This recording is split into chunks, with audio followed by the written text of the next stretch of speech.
One of my favorite new additions to the Thousand Year Door remake were the new Superbosses.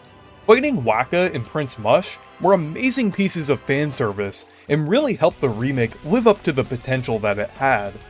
But that had me wondering, what if the other Paper Mario games got extra Superbosses? Most of the other games at least have one NPC that would work well as a boss, and since a few of these games could possibly get remakes or ports in the future, these Superbosses could be the perfect opportunity for new content for each of these games. So in this video, I will come up with a new Superboss for each Paper Mario game other than Thousand Year Door. And also, I will be limiting my Superboss ideas to existing characters just to be consistent with the Thousand Year Door remake. That includes scrapped characters, but not necessarily characters with scrapped battles. But before we get started, I wanted to mention that I have a goal to hit 30,000 subscribers before the Nintendo Switch 2 launches, so if you enjoy my content, consider subscribing, and if I hit that goal, I will give away a copy of Mario Kart World. So without further ado, let's discuss some potential Superbosses. Paper Mario 64 actually already has a decent amount of optional Superbosses, with the Sewer Bloopers, the Master Fights, Anti-Guy Unit, and Kent C. Koopa, but I think there's room for even more Superbosses, since there's a ton of characters in the game that could work well as bosses. One enemy that was actually scrapped from Paper Mario 64 that appears in the game as an NPC are the albino dinos. They appear in the Crystal Palace as a part of a puzzle that you have to complete shortly before you fight the Crystal King. While they were originally meant to be regular enemies with 8 HP each, I think it would be interesting if they were a full-blown boss.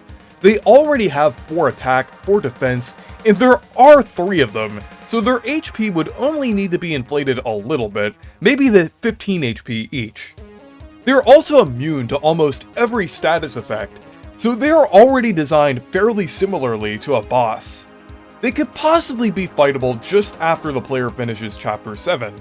Basically, the fight could be activated if they move the puzzle to a specific position, which would be hinted to the player somewhere in the game. The albino dino puzzle always felt a bit weird, and it just seemed kind of shoehorned in, or seemed like there was something missing. So adding an optional boss fight there would make quite a lot of sense.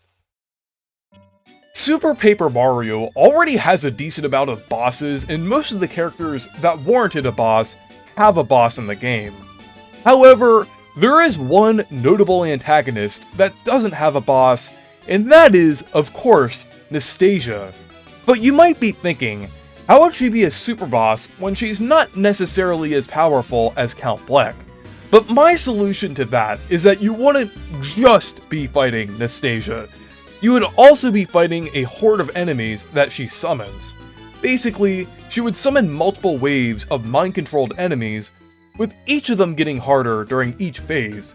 She would also have her own attacks as well that would be pretty powerful. Then, at some points during the boss, she would be able to temporarily mind-control your character, which would slowly deplete your HP, and you would have to shake the Wii Remote to snap out of it. Considering that she would be out of reach for part of the fight, and this also being a super boss, I think she could possibly have the same amount of HP as Count Bleck at 150 HP. As to where you would fight her, I think it would be somewhere in Castle Bleck. Maybe in a secret office, hidden somewhere that involves some tricky platforming to access. I just think Nastasia would make a lot of sense as a super boss, considering she's the only major antagonist that doesn't have one. If you've played Paper Mario Sticker Star, my condolences, but you also might remember the Cheap Chomp in World 5. One interesting thing about this Cheap Chomp is that its speed increases every time you replay the level, making it more difficult each time. I assume they designed it that way so you couldn't just farm a ton of flashy Infinijumps, but in execution, it's an obscure little challenge that you can do. I think it would be interesting if it actually triggers an optional super boss if you played through the level enough times. Since this would be a super boss, I'm not going to give it a thing requirement because some of the later bosses in Sticker Star didn't, but it would also be weak to the fishhook anyway, with the fishhook stopping it from charging certain attacks. I also think it could possibly have a move where it tries to eat Mario whole, which would be an instant game over if the player doesn't block at the right time, or doesn't use an item to deflect the Cheap Chomp.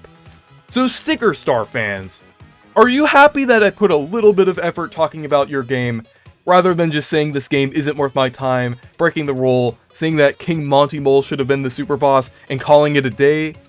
I may not like Sticker Star, but I'm at least giving every game an equal chance in a video like this.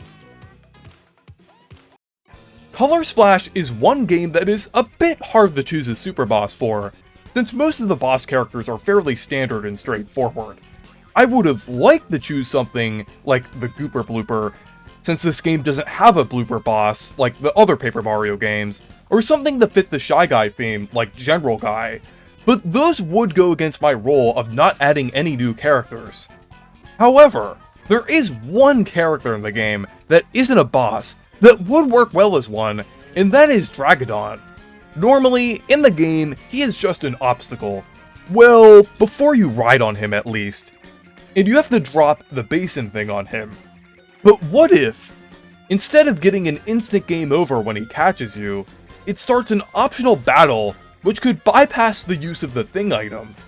Like in Sticker Star's Super Boss, I don't think it should have a thing requirement, just so it could purely be based on skill like Thousand Year Door Super Bosses.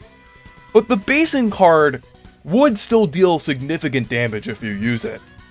Dragodon's moves would likely be fairly similar to Hooktail's, since he could breathe fire and bite. And since it is fairly late in the game, I think it would probably have 400 HP, a little more than that respective chapter's boss. There could even be a post-game variant that's even more difficult, comparable to Bonetail and Racktail, with Gold Dragodon. Since the Paper Mario series has a history of having dragon bosses, I just think Dragodon would have worked really well as one, especially since he was a boss in Captain Toad.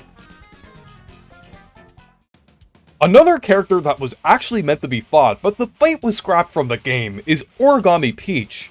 Ever since Origami King released, I always thought it was a huge missed opportunity that there wasn't an Origami Peach boss fight.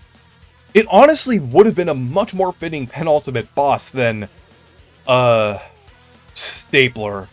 I'm sorry, don't get mad at me, Legion of Stationary fans, but Stapler literally had zero relevance to the plot.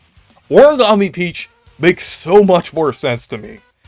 Basically, Origami Peach could have been fought by selecting certain dialogue options in Peach's castle shortly before it transforms into Origami Castle.